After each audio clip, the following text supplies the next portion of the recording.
Tingkat kecelakaan di wilayah Sumsel sepanjang bulan Juli 2015 sampai 2016 masih tergolong cukup tinggi.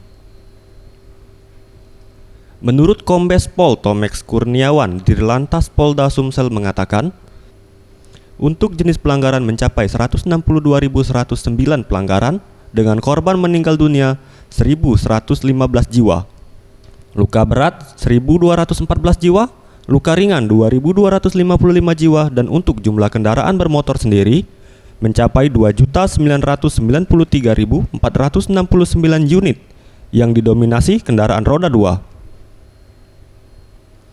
Setiap tahun, jumlah kendaraan bermotor terus mengalami peningkatan.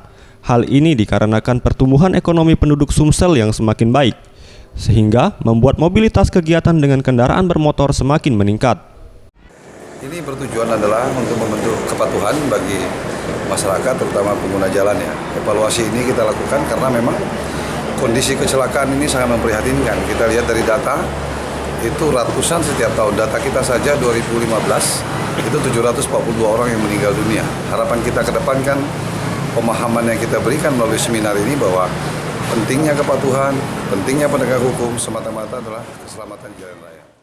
Ia menghimbau kepada pengguna kendaraan bermotor untuk selalu mematuhi peraturan lalu lintas, serta selalu menjaga kecepatan di jalan. Hal ini untuk menghindari tingkat kecelakaan yang terjadi. Farel Dwi Satria, Anugrah Senti Pratama, Sriwijaya TV.